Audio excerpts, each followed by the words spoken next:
네, 시청자 여러분 안녕하십니까? 자, 현대자동차와 기아가 2030년까지 21조 원을 투자해 국내 전기차 생산 능력을 144만 대로 확대하기로 했습니다. 현대차그룹 전기차의 45%를 한국 공장에서 만들겠다는 것인데요.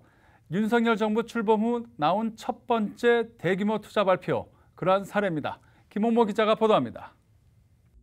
현대차와 기아가 국내 전기차 생태계 구축을 위한 10년 청사진을 발표했습니다. 오는 2030년까지 국내 전기차 분야에 21조 원을 투입하고 연간 144만 대의 전기차를 국내에서 생산한다는 계획이 핵심인데요. 이는 올해 국내에서 생산 예정인 전기차 35만 대의 4배가 넘는 수치이며 양사의 2030년 글로벌 전기차 목표 생산량인 323만 대의 45%에 달하는 물량입니다. 국내 전기차 생산 능력 확대를 위해서는 전기 목적 기반 모빌리티, 즉 PBV 전용 공장 신설, 내연 기관차와 전기차의 홀류 생산 시스템의 점진적 구축, 기존에 운영되던 울산과 아산 공장 등의 전기차 전용 라인 증설이라는 3가지 방안을 내놨습니다. 기아는 수천 원의 자금을 투입해 오토랜드 화성에 약 2만 평 규모의 PVV 전기차 전용 공장을 짓습니다. 내년 상반기 착공에 들어가 2025년 하반기 양산을 목표로 하고 있으며 양산 시점에 연간 10만 대의 생산 능력을 확보하고 향후 시장 상황에 맞춰 최대 15만 대까지 확대한다는 계획입니다. 2025년 론칭 예정인 첫 번째 전용 PBV 모델은 헤일링, 딜리버리 등 다양한 비즈니스 확장성을 고려하여 중형급 미드 PBV로 개발될 예정입니다. 다양한 재원의 바디 타입이 결합되는 구조로서 실내에서 성인이 서 있을 수 있는 높은 실내고와 월등한 적재성을 구현할 예정입니다. 투자 분야에는 전기차 생산 설비 확충뿐 아니라 연구 개발, 인프라 구축, 연간 신사업 모색 등도 포함됩니다. 또한 현대차와 기아는 차세대 전기차 전용 플랫폼 개발과 제품 라인업 확대, 핵심 부품과 선행 기술 개발, 연구시설 구축 등에도 집중 투자한다는 계획으로 하드웨어와 소프트웨어를 아우르며 상품성 강화에 나서겠다고 밝혔습니다. 팍스경제TV 김홍모입니다. 자, 계속해서 현대차 소식 이어가겠습니다. 이 현대차가 4년 만에 플래그십 SUV 바로 이겁니다. 팰리세이드의 첫 부분 변경 모델을 출시합니다.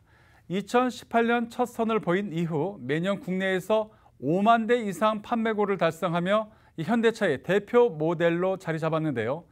어떻게 바뀌었을까요? 김홍모 기자입니다. 서울 종로 익선동의 고즈넉한 골목길. 기아 지붕 아래 길을 따라 걷다 보면 통유리창의 특별한 전시 공간이 행인들의 발걸음을 멈춰 세웁니다. 현대차가 더 뉴 팰리세이드 출시를 기념해 팰리세이드 하우스를 개관한 건데요. 이곳에서 방문객들은 조형작품, 미디어 아트 등과 함께 실물차를 직접 보고 만져볼 수 있습니다. 2022 뉴욕 오토쇼에서 최초로 모습을 드러낸 더 뉴 팰리세이드는 기존 모델의 널찍한 공간성은 계승하면서 외장 디자인이 더 강렬한 인상으로 바뀌었습니다.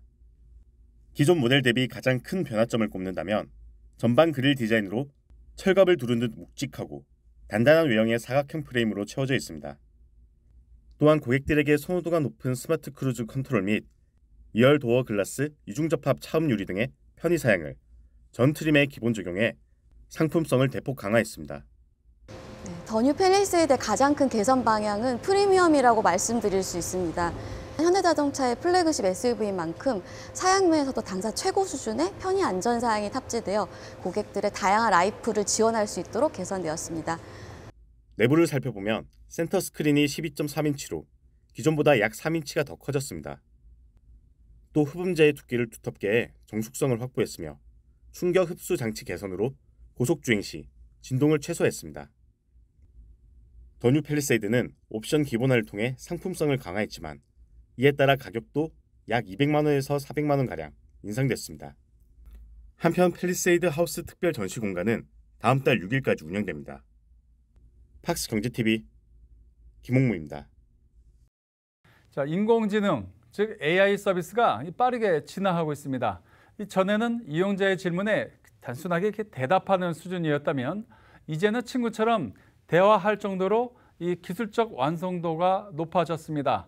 SK텔레콤이 이 대화하며 성장하는 새 AI 서비스 ADAS을 선보였습니다. 박지훈 기자입니다. 잠잘 때 듣기 좋은 음악을 틀어달라고 하자 방탄소년단의 음악이 흘러나옵니다.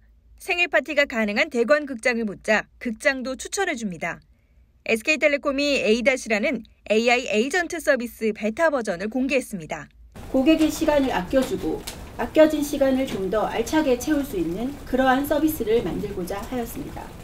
고객과 에이전트 간에 끊임없이 소통하는 대화, 시각화된 에이전트인 캐릭터를 통한 친밀감과 애착 형성, 그리고 더 좋은 경험을 제공하기 위한 맞춤형 추천을 중심으로 서비스가 구성되어 있습니다. ADAS은 개인화된 캐릭터와 음성이나 문자를 통해 친구처럼 자유롭게 대화하면서 취향에 맞는 콘텐츠를 재생하고 필요한 정보도 얻을 수 있는데요. 일정 관리, 전화 걸기, 문자 메시지 발송 등 사용자가 스마트폰을 사용하면서 겪는 번거로운 일을 대신 처리해주고 좋아할 만한 음악과 영상 등을 알아서 추천하고 재생해줍니다. 이를 위해 SK텔레콤은 거대 언어 모델을 기반으로 한국어 특화 버전을 자체 개발했습니다. 또한 사용자 참여형 큐피트 서비스를 통해 AI가 대답하지 못하는 내용에 대해 다른 이용자가 대답해준 내용을 기반으로 답변을 받도록 했습니다. 기존에 경험하셨던 서비스들, 에이전트 서비스가 결국 이제 목소리 에이전트인데요. 저희는 이번에 시각화된 에이전트를 내시했고, 특히나 시각화된 에이전트와 대화라는 인터랙션을 기반으로 사용자가 원하는 태스크를 빠르게 수행할 뿐 아니라 캐릭터가 주는 그런 친밀감, 그래서 애착을 형성하는 그런 어떤 그 감성 영역까지도 터치하고자 했습니다. 이날 공개한 성장형 AI 서비스 ADAS은 지난해 최태원 회장 주도로 출범한 아폴로 TF의 첫 성과인데요. SK텔레콤은 AI와 구독, 메타버스를 아우르는 아이버스 사업 매출을 2025년 2조 원 규모까지 달성한다는 계획입니다. 팍스경제TV 박주연입니다. 자, 이어플로우가 전 세계 당뇨 시장을 향해 본격 도전장을 냈습니다.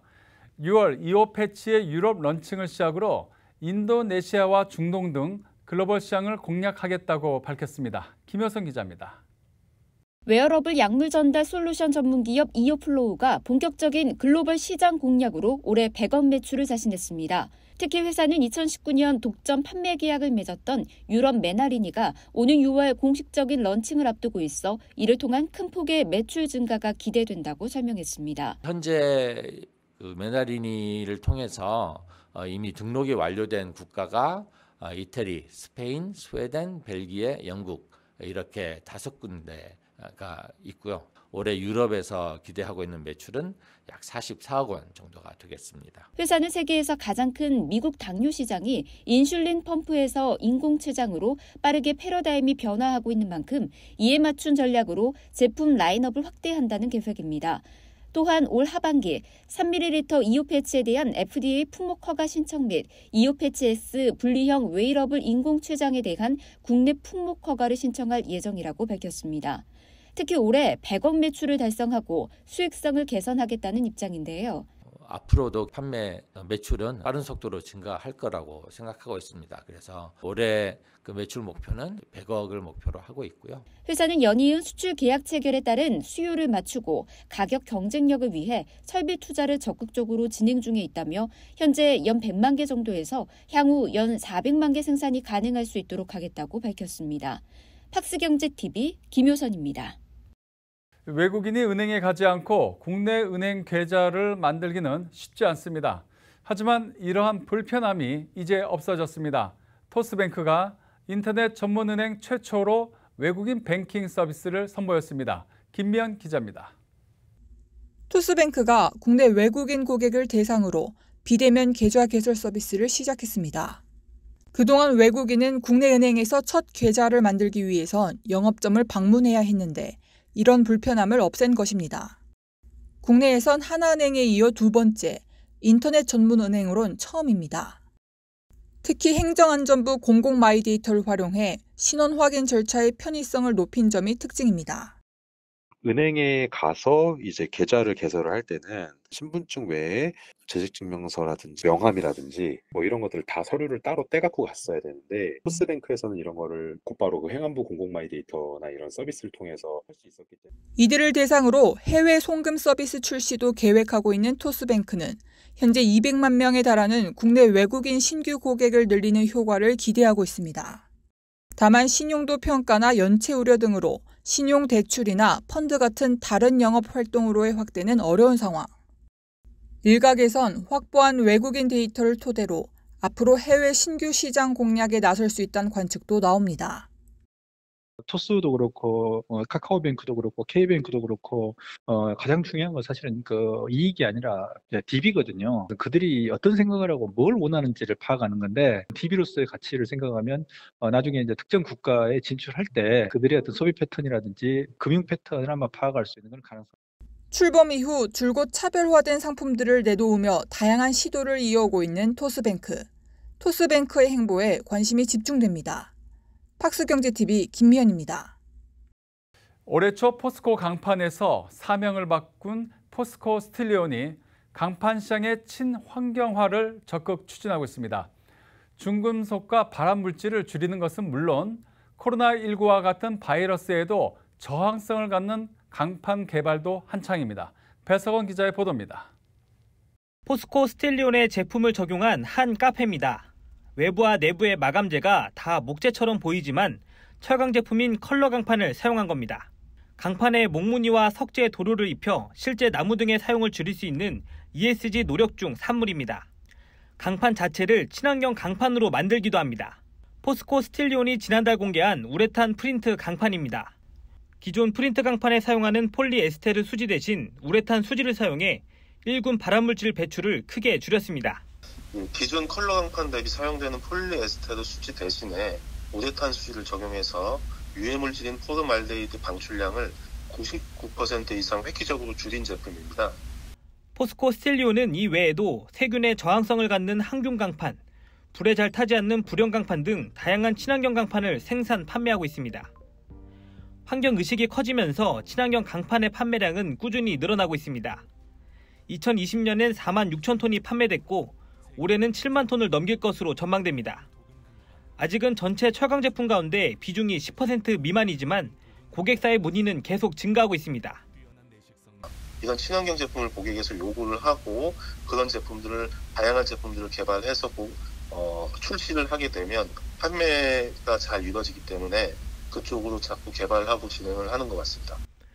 올 하반기에는 중금속을 빼낸 중금속 프리강판을 선보일 예정입니다. 또 코로나19 바이러스의 저항성을 갖는 항바이러스 강판과 농업 폐기물을 정제해 만드는 바이오매스 강판도 개발이 마무리되면 시장에 선보일 계획입니다. 팍스경제TV 배석원입니다. 자, 리포트 보셨고요. 이제 취재 기자와 함께 이야기를 나눠보겠습니다. 배석원 기자 나와 있습니다. 자, 배 기자. 이 포스코 강판, 지금은 포스코 스틸리온이죠. 이 회사에 대해서 취재를 했는데 세 가지 강판을 새롭게 출시한다. 근데 이게 상당한 특징을 갖고 있다. 이런 내용이죠? 네, 맞습니다. 그 화면을 보면서 좀 설명을 해드릴 텐데요. 중금속 프리 강판, 바이오매스 강판, 항바이러스 강판 이렇게 세 가지 강판인데 네. 이 세 가지 강판 모두 현재 포스코 스틸리온이 개발을 하고 있는 강판들입니다. 네. 이 중에서 가장 먼저 출시를 앞두고 있는 강판이 중금속 프리 강판입니다. 회사는 이 강판을 올 하반기에 가장 먼저 출시한다고 밝혔습니다. 자, 여기서 중금속 프리 강판. 이 이름만 봐도 중금속이 없다 이런 느낌이 드는데 맞습니까? 네, 맞습니다. 중금속을 완전히 배제한 강판을 만들겠다는 게 포스코 스틸리온의 이제 계획인데요. 네. 그중에서도 크롬을 빼겠다는 겁니다. 크롬은 강판에서 내식성을 좌우하는 성분인데 네. 이 크롬을 빼는 대신에 실리콘과 티타늄을 합성한 무기계 성분으로 대체해서 제품을 출시한다고 밝혔습니다. 자, 그렇다면 배 기자, 중금속을 빼고 실리콘과 티타늄을 집어넣겠다. 그러면은 그만큼 가격이 오르지 않겠습니까? 네, 실제로 가격 향상이 좀 있다고는 밝혔는데요. 시간이 지나면서 현재 판매되는 원가랑 비슷한 수준으로 맞춰가겠다고 밝혔습니다. 뭐 점차 이게 기술이 개발되면 더 가격도 내려가겠죠. 그리고 이런 걸 또 찾는 업체들도 많을 것 같아요. 네, 맞습니다. 자, 그럼 다음 강판을 살펴보겠습니다. 바이오매스 강판 특징이 도대체 뭡니까? 이 바이오매스 강판은 기존 석유 화학물에서 뽑아서 만들던 도료를 친환경 도료로 바꿔서 만들겠다는 게 이제 특징입니다.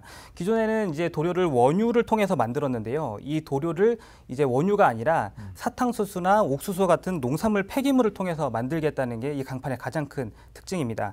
이 강판은 내년 초 출시를 계획하고 있습니다. 자, 그래서 친환경 강판이란 말을 강조하는군요. 네, 맞습니다. 자, 끝으로 항바이러스 강판 우리가 예상하는 게 맞습니까? 네, 맞습니다. 코로나19와 같은 바이러스를 억제하는 그런 강판인데요. 특정한 도료를 입혀서 바이러스의 세포막을 파괴하는 그런 강판이라고 회사 측은 밝혔습니다. 도료에 어떤 성분이 들어가는지는 아직 공개되지는 않았는데 현재는 포스코 기술연구원 등과 공동 개발을 진행을 하고 있습니다. 아직 이런 강판을 인증하는 기관이 없어서 현재 인증 방법도 함께 찾고 있는 그런 상황입니다. 회사는 이런 개발이 마무리되면 내년 7월 전후로 강판을 출시한다는 계획입니다. 이 포스코 스틸론의 중장기 비전과 계획이 이 강판 안에 다 들어있다 이런 생각이 듭니다. 네, 맞습니다. 자, 배석원 기자와 함께했습니다. 수고하셨습니다.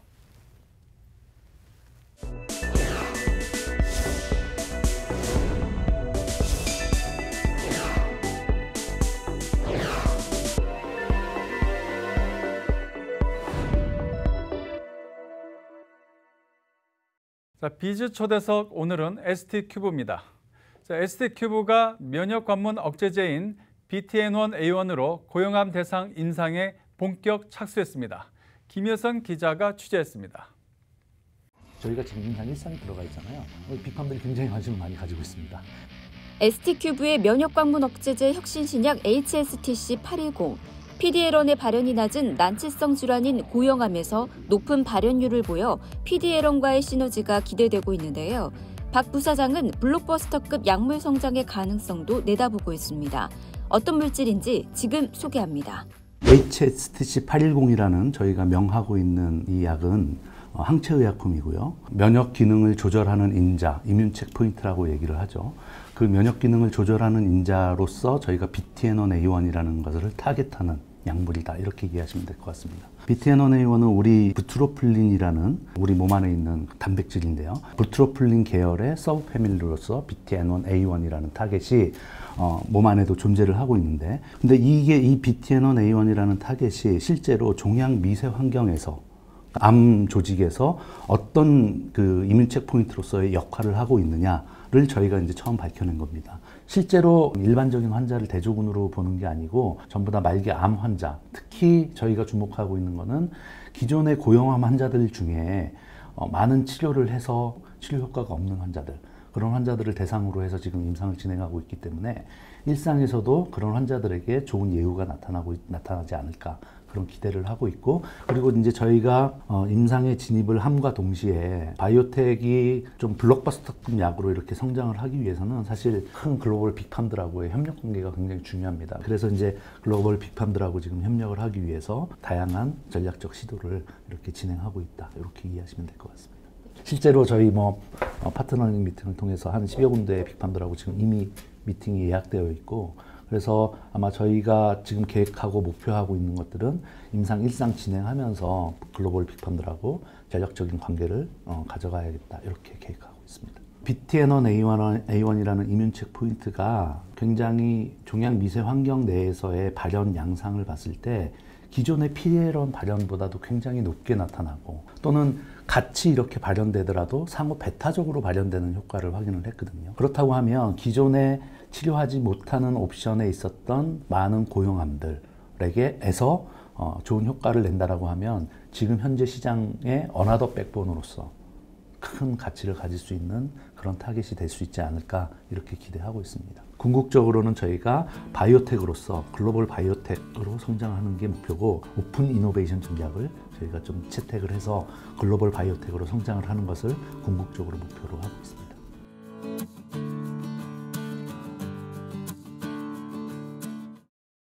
에어프라이어의 보급으로 집에서도 전문점 수준의 피자 맛을 낼 수 있게 되면서 이 냉동 피자의 인기가 갈수록 높아지고 있는데요. 이 오뚜기가 이 냉동 피자의 프리미엄화를 선언하며 화덕에 구운 냉동 피자를 선보였습니다. 박주영 기자입니다. 국내 냉동피자 시장에서 3년째 1위를 유지하고 있는 오뚜기가 화덕피자를 선보이며 프리미엄 바람을 불러일으키고 있습니다. 이번에 출시한 피자는 직화오븐에 구워 도우의 쫄깃한 식감과 화덕 특유의 불향, 풍미를 느낄 수 있는 것이 특징인데요.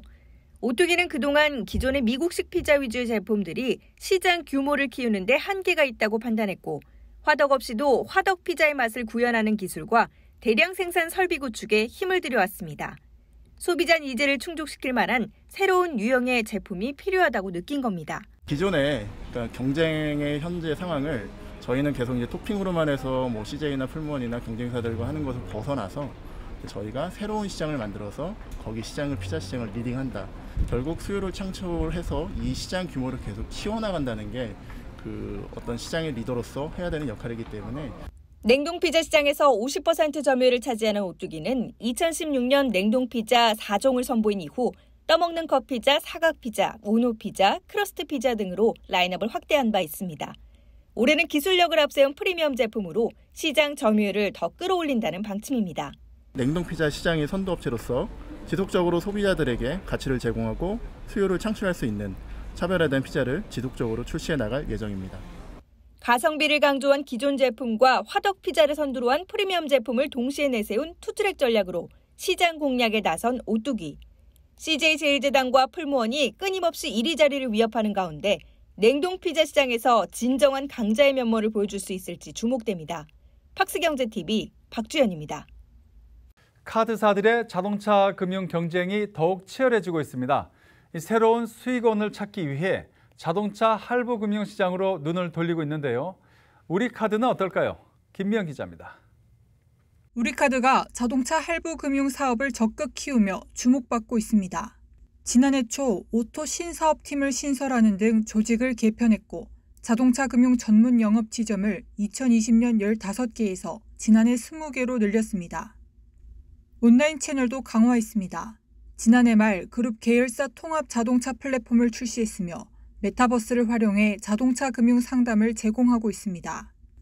이런 노력에 힘입어 우리카드의 지난해 말 자동차 할부 금융 자산은 1조 6,096억 원으로 1년 새 49% 늘었습니다. 2년 전에 비해선 109%나 증가했습니다. 우리카드는 규모가 커지고 있는 자동차 금융 시장에서 올해 본격적으로 사업을 확장해 나갈 계획입니다. 가맹점 수수료율 인하 등 본업인 지불 결제 시장 상황이 호의적이지 않은 상황에서 새로운 성장 동력을 마련하기 위한 것입니다. 하나금융경영연구소에 따르면 현재 40조 원 이상으로 추산되는 자동차 금융 시장은 2025년 약 60조 원 이상으로 불어날 전망입니다. 신차 오토금융 확대, 다이렉트 채널 확대, 중고차 및 자동차 이외 품목 취급 등 적극적인 자산 확대를 지속적으로 추진할 예정입니다.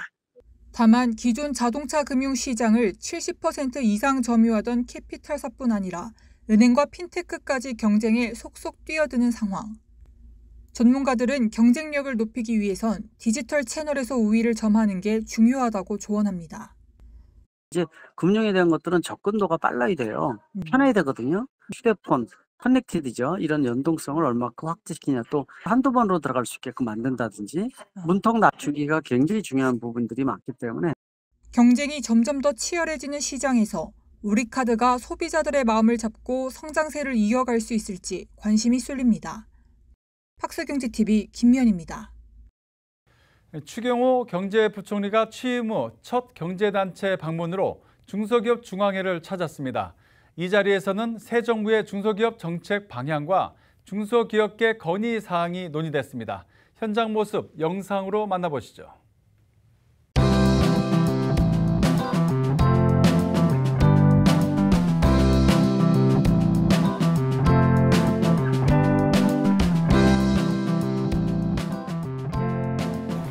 이번 정부에서는 노동규제를 비롯한 포장재 등 환경규제, 과도한 인증부담 등 각종 규제를 화끈하게 풀어주셔서 기업들이 신나게 일할 수 있도록 해주시기를 당부드립니다.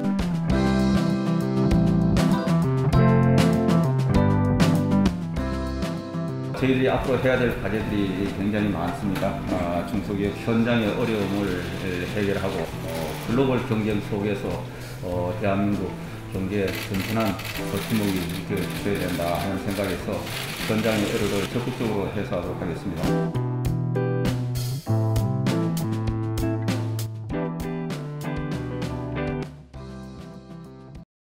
러시아의 우크라이나 침공 등의 여파로 국제 원자재 값이 급등하고 있습니다.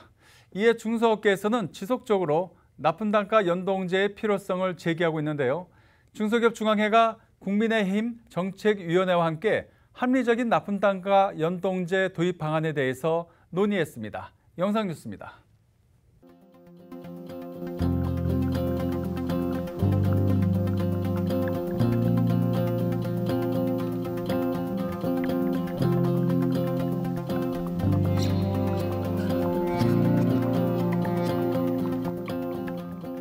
중소기업들은 지난해부터 원유, 철강, 물류비 등 폭등한 원자재 가격으로 납품 단가에 반영하지 못해서 올해 영업이익이 15%가 감소할 거라는 전망이 나오고 있습니다. 희망100년의 신호탄이라고 할 납품 단가 연동제가 조속히 도입될 수 있도록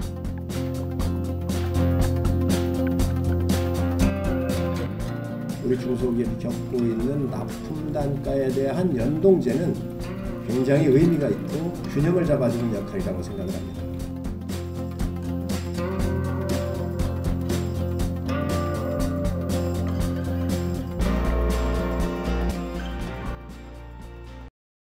자, 이상으로 BGM 머니를 마칩니다. 다음 주에도 우리 기자들이 발로 뛰는 현장의 소식 우리 시청자 여러분께 전해드리겠습니다. 고맙습니다.